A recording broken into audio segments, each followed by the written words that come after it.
SSLC KGF ಜಿಲ್ಲೆಯಲ್ಲಿ ಕೊನೆ ಸ್ಥಾನ. ಕೋಲಾರ ಜಿಲ್ಲೆಯಲ್ಲಿ ಎಸ್ಎಸ್ಎಲ್ಸಿ ಪರೀಕ್ಷೆಯಲ್ಲಿ ಕೆಜಿಎಫ್ನಲ್ಲಿ 54.33% ಫಲಿತಾಂಶ ಬಂದಿದ್ದು ಜಿಲ್ಲೆಯಲ್ಲಿ ಕೊನೆಯ ಸ್ಥಾನದಲ್ಲಿದೆ.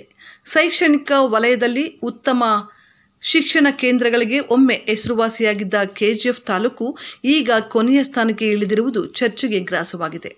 ಸರ್ಕಾರಿ ಪ್ರೌಢಶಾಲೆಗಳು ತೀರಾ ಕಳಪೆ ಸಾಧನೆ ತೋರಿಸಿವೆ. ವಸತಿ ಶಾಲೆಗಳು ಕೂಡ ಫಲಿತಾಂಶ ಪಡೆಯುವಲ್ಲಿ ಹಿಂದೆ ಬಿದ್ದಿವೆ.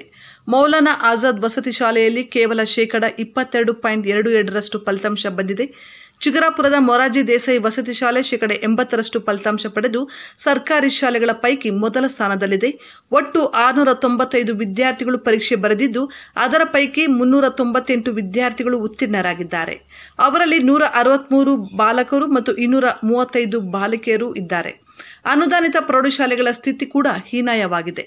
ಬಿಜಿಎಂಎಲ್ ಪ್ರೌಢಶಾಲೆಯಲ್ಲಿ ಯಾವುದೇ ವಿದ್ಯಾರ್ಥಿ ಉತ್ತೀರ್ಣನಾಗಿಲ್ಲ. ಅಂಬೇಡ್ಕರ್ ಪ್ರೌಢಶಾಲೆ ಬಾಲಕರ ಶಾಲೆಯಲ್ಲಿ 5.56% ಫಲಿತಾಂಶ ಪಡೆದಿದೆ. ಎನ್ಜಿ ಹುಲ್ಕೂರಿನ ವಿವೇಕಾನಂದ ಗ್ರಾಮಾಂತರ ಪ್ರೌಢಶಾಲೆ 76.47% ಫಲಿತಾಂಶ ಪಡೆದಿದೆ. ಅನುದಾನಿತ ಶಾಲೆಗಳಿಂದ 1078 ವಿದ್ಯಾರ್ಥಿಗಳು ಪರೀಕ್ಷೆ ಬರೆದಿದ್ದರು.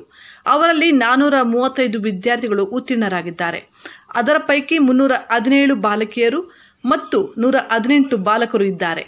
ಅನುದಾನ ರಹಿತ ಶಾಲೆಗಳ ಪೈಕಿ ಬಿಜಿ ವೇಣು ಶಾಲೆ 100% ಫಲಿತಾಂಶ ಪಡೆದು ಮೊದಲ ಸ್ಥಾನದಲ್ಲಿದ್ದು, ಬೇತಮಂಗಲ ಭವಾನಿ ಪ್ರೌಢಶಾಲೆ 91.67% ಫಲಿತಾಂಶ ಪಡೆದು ಎರಡನೇ ಸ್ಥಾನದಲ್ಲಿದೆ.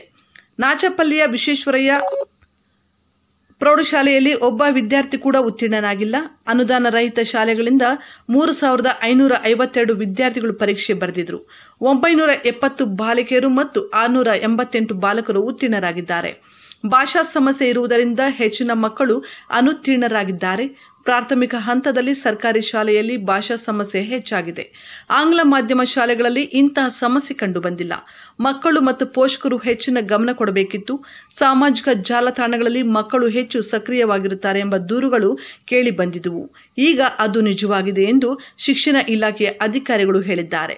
ಕ್ಷೇತ್ರ ಶಿಕ್ಷಣಾಧಿಕಾರಿಗಳ ಹುದ್ದೆ ಬಹಳಷ್ಟು ದಿನಗಳ ಕಾಲ ಖಾಲಿ ಇರುವುದು ಮತ್ತು